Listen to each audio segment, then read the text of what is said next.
Eu sou babaca por não cobrar aluguel do meu filho em uma casa que ele possui parcialmente? Meu filho mais velho, 24 anos, não é filho biológico de minha esposa, é meu filho com minha falecida esposa. Minha falecida esposa e eu compramos uma casa de 3 quartos quando nos casamos. Quando me casei novamente, minha atual esposa mudou-se para esta casa comigo, mas nunca coloquei o nome dela na escritura. A casa estava apenas em meu nome. Minha esposa e eu acabamos tendo vários filhos e precisando nos mudar para uma casa maior. Quando compramos nossa nova casa, ela queria que eu vendesse a antiga. Eu disse que não, que esta casa era algo que minha falecida esposa e eu compramos com a esperança de um dia passar para nosso filho. Em vez disso, eu faria disso uma propriedade alugada. Essa foi uma das maiores brigas que já tivemos. Ela insistiu que fizéssemos um acordo, mas eu me recusei a fazê-lo. Quando meu filho se formou na faculdade, coloquei o nome dele na escritura da casa com o meu, o que foi outra briga, mas senti que ele era o herdeiro apropriado da parte de sua mãe. Eu não compartilhei nada da renda do aluguel com ele, pois ainda estava pagando todos os impostos e seguros. Neste ponto, a hipoteca é paga. Eu ganho mais de 2.000 por mês com esta casa, que vai para o orçamento familiar. Meu filho acabou de ficar noivo e quer se mudar para casa depois que se casar. Ele sugeriu que pagasse metade do aluguel e eventualmente comprasse minha parte da casa. Eu disse a meu filho que concordei com seu plano de economizar para comprar minha parte, mas em vez de pagar o aluguel, ele deveria apenas assumir os impostos e o seguro. Nós concordamos com isso. Minha esposa está furiosa e diz que sou um grande idiota por diminuir drasticamente nossa renda familiar sem consultá-la. Ela comparou minha decisão ao abuso financeiro. Sugeri que diminuíssemos o tamanho para uma casa menor agora que nossos 2 filhos mais velhos estão deixando o ninho, e podemos alugar a maior e ficar na mesma situação de antes, possuir 2 casas e obter renda de aluguel de uma. Ela me chamou de idiota egoísta e não quer falar comigo agora. Eu sou o idiota? Comentários relevantes. Ninguém é babaca. Mas acho que todo mundo é um pouco duro com sua esposa aqui. Eu não chamaria isso de abuso financeiro, quase parece que ela também recebeu conselhos do Reddit, adoramos chamar tudo de abuso aqui, mas discutir as principais decisões financeiras com seu cônjuge seria uma forma de relacionamento saudável. Curiosamente, não parece que você pretende parar de ser capaz de sustentar todos os seus filhos da mesma maneira. Isso é parte do problema? OP respondeu. Obviamente, todos os pais querem sustentar seus filhos, mas também se trata de honrar minha falecida esposa e garantir que seus bens vão para o seu filho. Acho que devo isso a ela. Afinal, eu só dei a ele a parte dela. Minha parte ele vai comprar. Sinceramente, não dei nada a ele. Você é o babaca por não falar com sua esposa sobre nada disso antes de tomar decisões importantes. Parece que vocês precisam de aconselhamento matrimonial e talvez um advogado ou consultor financeiro. Não acho ruim querer que seu filho fique com esta casa. Talvez sua esposa esteja preocupada com o dinheiro, talvez seja mais o seu apego ou preferência emocional por sua falecida esposa e filho mais velho que ela tem mais problemas. Você está planejando dar a seus outros filhos oportunidades semelhantes? OP respondeu. Meus filhos com minha esposa têm o direito de herdar nossos bens conjuntos, assim como meu filho com minha falecida esposa tem o direito de herdar esta casa. Falta informação, uma vez que a casa não foi quitada antes de se casar de novo, quanto sua esposa contribuiu para pagar a hipoteca? Mesmo que ela não estivesse na escritura, se ela contribuiu com uma quantia significativa de dinheiro para a hipoteca durante o casamento, posso entender uma certa quantidade de salinidade. Praticamente falando, ela não o fez. Ela pagou um pouco nos 4 anos que morou lá, mas foi menos do que pagaria de aluguel. Nós nos mudamos quando minha esposa estava grávida de nosso 3º filho, 4 anos depois de nosso casamento. Moramos juntos na casa por 4 anos. Durante esse tempo, parte do dinheiro dela teria ido para a hipoteca, já que não temos finanças separadas quando se trata de despesas de subsistência, e nós 2 morávamos lá. Essa hipoteca era muito menor do que o aluguel naquela área. Ela ainda economizou dinheiro do que estaria pagando. E ela ganhou dinheiro quando comecei a alugar, porque esse lucro ia para o orçamento doméstico. No geral, ela lucrou com a casa, embora a grande maioria das contribuições fosse minha e de minha falecida esposa. Atualização: conversei com minha esposa e meu filho sobre a casa. Obrigado a todos que compartilharam suas perspectivas. Olhar para pontos de vista externos foi esclarecedor. Esta casa é muito complicada para mim. Comprei esta casa com minha primeira esposa e, por muito tempo, representou a vida não vivida, um passado que não pode ser recuperado. Cada quarto continha memórias que eram uma armadilha de emoção. Uma das maiores brigas que já tive com minha atual esposa foi sobre repintar o quarto do bebê, que pintei pela última vez com minha falecida esposa. Sair daquela casa provavelmente salvou meu casamento. Temos que recomeçar em uma casa que era só nossa. Portanto, embora sim, a casa seja um ativo financeiro, também é uma fonte de turbulência emocional. Cada vez que entro, sou atingido por um sentimento agridoce, ao me lembrar de algo que fiz lá com minha falecida esposa. Enfim, levei meu filho e a noiva para jantar. Conversei com eles sobre a casa e o que ela representa. Eles conversaram sobre seus planos de começar uma família lá, assim como sua mãe e eu fizemos. Isso me emocionou. Eu disse que queria ir em frente e colocar a casa no nome de ambos, embora ainda não fossem casados. Tenho pensado muito na mãe dele ultimamente, e acho que é isso que ela gostaria. Eles não vão me pagar nada, mas insistem em pagar todas as taxas associadas à lavratura de uma nova escritura, o que é bom. Eles também não querem mais que eu contribua financeiramente para o casamento. Eu concordei com essas coisas, embora ainda pretendo dar presente para eles. Por muito tempo, aquela casa esteve cheia de estranhos, mas agora as fotos de minha falecida esposa estarão nas paredes novamente e sua família crescerá lá dentro. Acho que ela vai gostar disso. No fundo, sempre pensei naquela casa como dela, então isso me deixa feliz. A conversa com minha esposa foi um pouco mais complicada. Quando eu disse a ela que estava dando as casas a eles, não que eles me comprassem, e que faria isso antes do casamento, ela ficou muito irritada. Ela disse que foi uma decisão idiota e que eu estava assumindo um grande risco financeiro com alguém que nem era meu parente, a noiva do meu filho. Ela perguntou o que eu faria se eles terminassem. Discutimos por um tempo, mas ela finalmente disse que tinha parado de falar sobre isso, mas que estava muito desapontada comigo. Vivemos em nossa casa atual há 16 anos. É uma casa enorme que realmente não precisamos mais, com um filho que se mudou e 2 filhos prestes a se mudar. Acho que devemos reduzir o tamanho de um quarto de 6 para um de 4 quartos, mas vou esperar até que ela não esteja mais brava para sugerir isso novamente.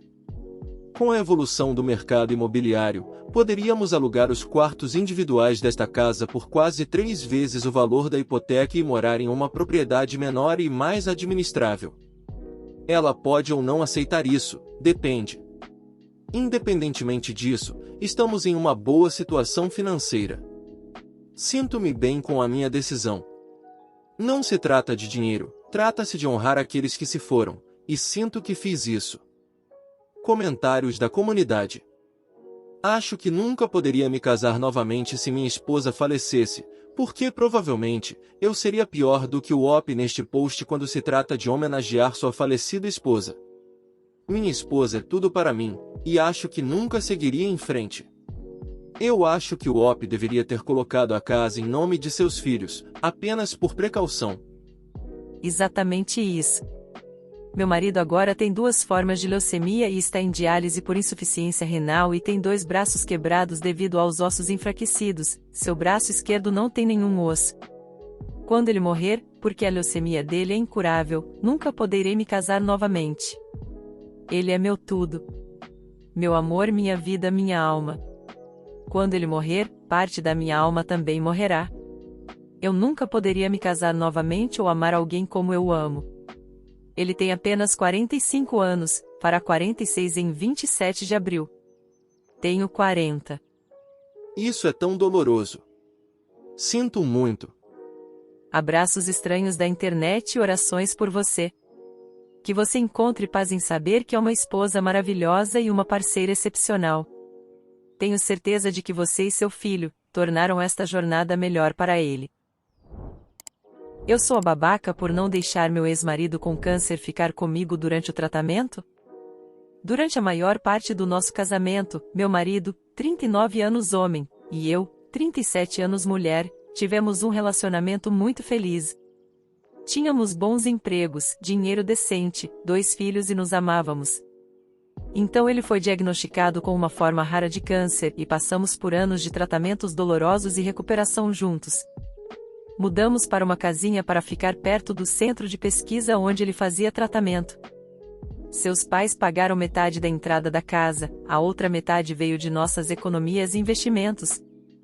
No divórcio, ele me deu a casa e assumiu todas as suas dívidas médicas. Estamos divorciados há 1 ano, mas agora seu câncer voltou e ele precisa de tratamento novamente no mesmo hospital de pesquisa. Ele quer ficar no que agora é a minha casa durante o tratamento, e seus pais esperam que eu o aloje e cuide dele porque ele foi generoso em me deixar ficar com a casa sem tirar sua parte de direito do patrimônio. Quando nos casamos e ele estava em tratamento, eram coisas novas, caras e também muito desgastantes fisicamente para ele. Tivemos sorte porque nossos empregos eram favoráveis e flexíveis, mas com seus problemas de saúde, filhos pequenos e despesas, tivemos que rebaixar muito nosso estilo de vida. Isso, mas as mudanças físicas em seu corpo o deixaram muito deprimido. Sempre que se sentia um pouco melhor, ia ficar em sua cidade natal. É uma pequena cidade onde vive a maior parte de sua família e muitos de seus amigos de infância. Eu estava cuidando dele, ao mesmo tempo em que lidava com as complicações do seguro. Eu também cuidava das crianças, de toda a casa e do meu trabalho em tempo integral. Tivemos ajuda de amigos e vizinhos, mas foi muito difícil. Eu não estava feliz por ele passar seus dias saudáveis longe de nós, mas era bom para sua saúde mental, então eu não senti que poderia me opor. Enquanto ele estava lá, ele se reconectou com sua namorada do colégio. Alguns anos atrás, ele admitiu para mim que estava dormindo com ela, e eu pedi o divórcio. Ele já havia se recuperado totalmente do câncer. Existem outros aspectos em torno da traição que me deixaram com o coração partido e me sentindo traída. O fato de ele me dar a casa e assumir toda a dívida foi uma espécie de pedido de desculpas. Seus pais acham que devo a ele por conseguir a casa e devo deixá-lo ficar lá por 2 a 3 meses em que seu tratamento está nas instalações. Eu quero que ele fique bem e não quero que meus filhos percam um pai amoroso. Mas não consigo lidar com ele perto de mim, especialmente se eu acabar sendo sua enfermeira e cuidadora novamente. Ainda estou muito amarga sobre como nosso casamento acabou. Muitas pessoas próximas a mim estão me dizendo que eu deveria apoiá-lo pelo bem dos meus filhos. Eu seria babaca se eu disser que não posso fazer isso? Comentários relevantes. Eles anunciaram o noivado no dia em que o divórcio foi finalizado. Isso ainda dói muito. Estou lutando muito com isso. Não acho que o odeio, uma parte de mim ainda o ama como um velho amigo. Eu definitivamente não gostaria que meus filhos sofressem a devastação de perder o pai. Ele os ama e é amado por eles. Quando olho para isso como um observador externo, posso entender o que ele estava passando ao se apaixonar por outra pessoa. Durante os piores momentos de sua doença, eu frequentemente limpava a sujeira dele, seus vômitos, sua perda de controle intestinal. Eu distendi os músculos e me machuquei ajudando-o a se mover. Ele achou isso castrador. Então, posso ver como ele acharia atraente que alguém ainda o visse como o antigo homem, quando ele era saudável e forte e eu me tornei a figura da enfermeira. Então eu digo isso a mim mesma e não o odeio. Mas, passei anos sem sexo porque ele estava doente. A perda da libido era um efeito colateral temporário, esperado de sua medicação. Aceitei isso e me contentei em ser celibatária. Sinto-me culpada por falar sobre como foi doloroso porque deveria estar grata por ele ter sobrevivido e isso é tão trivial dada a situação. Mas eu me masturbava escondida, nem usava vibrador porque não queria que ele se sentisse mal por não conseguir. E todo esse tempo eu estava me virando pensando que ele não era capaz, e ele estava dormindo com outra pessoa. Essa deslealdade ainda me faz chorar. Mesmo sem trapaças e outros enfeites, cuidar é um trabalho de tempo integral e é muito desgastante emocional, mental e fisicamente. Você não é mais a esposa dele. Você não tem obrigação de fazer isso. A última vez que fiz por amor, não posso fazer isso agora. Foi muito difícil. A grande vantagem para mim em me divorciar foi não ter que lidar mais com isso. Por mais difícil que seja cuidar de uma pessoa doente, lidar com a burocracia do seguro e acompanhar todos os contatos médicos e detalhes do tratamento é um grande pesadelo logístico. Talvez, pelo bem de seus filhos, você pudesse permitir que ele ficasse lá, mas ele ou seus pais pagam uma enfermeira ou ajuda para cuidar dele. Você certamente não é obrigada a ajudá-lo, de qualquer maneira, mas seus filhos têm idade suficiente para saber que ele está doente e, se você optar por não ajudá-lo, provavelmente isso afetará negativamente seu relacionamento com seus filhos. Se não agora, mais tarde, especialmente se algo acontecer com ele e ele morrer, se você não o ajudar, temo que eles a culpem por não ajudá-lo, pelo menos permitindo que ele fique lá. Ainda não tinha começado a pensar nesses termos, mas sim, tens razão, tenho de medir como os meus filhos vão reagir a isto. Ainda não contei a eles que ele está doente de novo. Eles eram muito pequenos naquela época e só sabiam que papai estava doente e melhorou. Agora, meu filho mais velho é grande o suficiente para entender o câncer e o que isso significa. Meu ex tem sido o divertido pai da Disney desde que nos separamos. Eles o adoram. As chances dos pais dele não saberem que seu filho estava dormindo com sua namorada do colégio quando ele voltou para casa é zero. Eles o conheciam e o apoiavam. Eles sempre foram bons para mim, então, não era como se eles quisessem acabar com meu casamento, mas eles estavam em qualquer coisa que o deixasse feliz porque ele sobreviveu ao câncer. Acho que ele recebeu alguns olhares tortos de pessoas que sabiam o que passamos. E meus ex-sogros controlaram os danos fazendo postagens excessivamente efusivas nas redes sociais sobre como a namorada sempre cuidou dele e o fez rir quando eles eram crianças, e fez isso de novo quando ele estava passando por um momento difícil. Como se suas habilidades de comédia fossem o que curou seu câncer. Eu era apenas o personagem de empregada babá assistente de fundo que pode ser ignorado. Desculpe, ainda estou amarga e continuo regurgitando as mesmas coisas. Sobre os avós. Eles são os avós dos meus filhos, os únicos avós amorosos que meus filhos têm. Eles adoram meus filhos e dirigem horas para passar o tempo com eles e levá-los a lugares. Eu me ressinto deles, mas eles são bons avós. Atualização. No domingo depois que fiz a postagem, meus ex-sogros pegaram as crianças para uma viagem ao zoológico. Às vezes, eles vêm buscá-los para entretê-los e, portanto, não pensei nisso. Algumas horas depois, uma milícia muito chorosa e arrependida deixou duas crianças barulhentas comigo. Ela disse a eles que o pai deles está doente e vai morrer se não ficar conosco e for para o hospital. Ainda não tínhamos conversado com as crianças sobre o diagnóstico e ela contou a eles que ele está morrendo de câncer. Ele não está morrendo. É um tratamento doloroso, mas ele vai se recuperar. Eu estava tão furiosa que estava furiosa. Liguei para o ex e rasguei um novo para ele. Ele também ficou chocado e nós dois explodimos com a mãe dele. Ela desabou e chorou me implorando para não tirar seus netos dela, como se eu fosse confiar nela depois disso. Ex e eu conversamos, juntos com as crianças, ele em vídeo, e garantimos que, sim, ele está doente, mas ficará bem. Ele só precisa ir ao hospital e eles o farão ficar melhor como da última vez que esteve doente. As crianças se acomodaram depois disso, mas meu filho mais velho está chorando e implorando para que papai venha morar conosco. Prometi a eles que falaria com o papai e descobriria a melhor coisa a fazer. Engoli muita bile para falar com ele sobre por que ele estava fazendo isso. Tivemos uma discussão bastante longa e detalhada. O ponto principal é que ele está falido, ainda tem um emprego decente, mas seu crédito está arruinado, ele tem muitas dívidas e estupidamente conseguiu o seguro mais barato que mal cobre nada. A noiva também não ajuda, ela está pior financeiramente. Então ele precisa de um lugar para ficar, ele não pode pagar de outra forma. Seus pais estão financiando alguns de seus pagamentos médicos e já estão sobrecarregados. Ele estava bem financeiramente quando terminamos, então não tenho ideia do que aconteceu em tão pouco tempo. De qualquer forma, ex e sua namorada se mudaram para o quarto da minha filha. Minha filha felizmente cedeu por seu pai e está compartilhando o quarto de seu irmão mais novo. As duas crianças estão muito felizes por ter o pai em casa.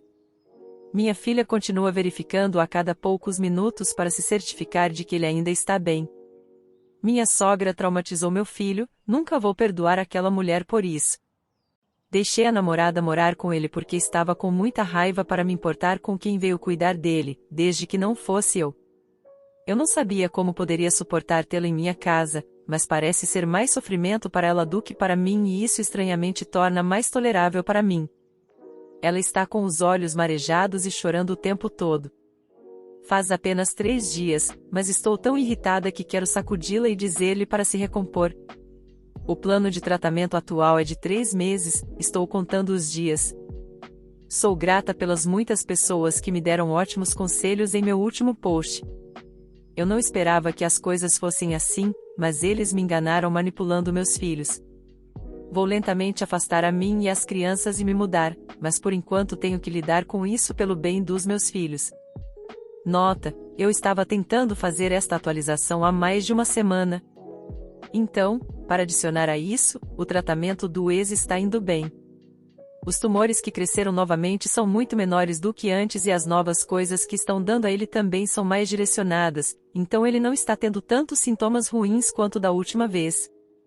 Eu havia prometido a mim mesma que não faria nada para ajudar e fiquei longe do ex e da noiva dele. Mas acabei ajudando-o a lidar com o seguro. A noiva dele tem personalidade de macarrão molhado e chora o tempo todo, foi mais fácil para mim fazer isso do que lidar com as dificuldades dela. Ex é educado o suficiente para mim, mas sua personalidade mudou. Ele é uma pessoa diferente e não é muito legal com a noiva. Eu não esperava, mas sinto muito por ela. Nos comentários. O comentarista encoraja a Op a se divertir pouco e dá uma lista de sugestões. Pergunte se a namorada pode cuidar das crianças no dia em que seu ex não tratou. Em seguida, saia em um encontro procurando $1 milhão. Se você não namorar, eles não precisam saber disso, apenas saia com as amigas. Se você namorar, não volte para casa naquela noite. Já fiz isso 2 vezes. Ainda não namorei desde o divórcio. Eu quero, mas o namoro online me assusta e minha vida social gira em torno dos meus filhos. Estou fingindo ter planos apenas para me vestir e sair e me sentir bem comigo mesma. Mas não deixei as crianças com eles. Consegui organizar a festa do pijama para as crianças com seus amigos nessas noites. Fiquei impressionado com quanto amor e apoio meus filhos e eu estamos recebendo de nossos vizinhos e amigos. Contei a algumas pessoas próximas o que está acontecendo e suponho que a maioria das pessoas saiba agora. Recebi muitas ofertas de ajuda, as pessoas podem ser gentis. Fomos convidados para um acampamento no fim de semana da Páscoa e estou levando as crianças para isso. Ex-sogra estava fazendo barulho sobre meus filhos e eu desliguei isso. Você é uma santa. Não sou santa não, estou apenas tentando proteger meus filhos e minha sanidade. Estou me mantendo muito ocupada e me concentrando na tarefa. Estou trabalhando duro para evitar pensar coisas, porque assim é a miséria. Isso é muito mesquinho da minha parte, mas tenho que admitir que ver que eles não estão bem foi um tanto apaziguador para mim, emocionalmente. Pode valer a pena procurar eventos de namoro que as empresas realizam, pode ser uma maneira mais fácil de reintroduzir o mundo do namoro, quando estiver pronta, do que sites de namoro. Eu não fiz namoro online, mas uma amiga minha acabou de se casar com o marido dela, que ela conheceu em uma aula de culinária. Dê uma olhada no que há na sua área. Preciso pesquisar sobre eventos de namoro, não sabia que isso existia. Preciso de um guia detalhado sobre como fazer essas coisas agora. E aí, gostou do vídeo? Então deixe o like e considere assistir um outro vídeo. À sua direita um jovem queria dormir com a namorada no acampamento, mas acabou dormindo com o pai dela. E à esquerda um homem perdeu o emprego e está sem coragem de contar para a família. Será que ele é babaca? Até mais. Tchau.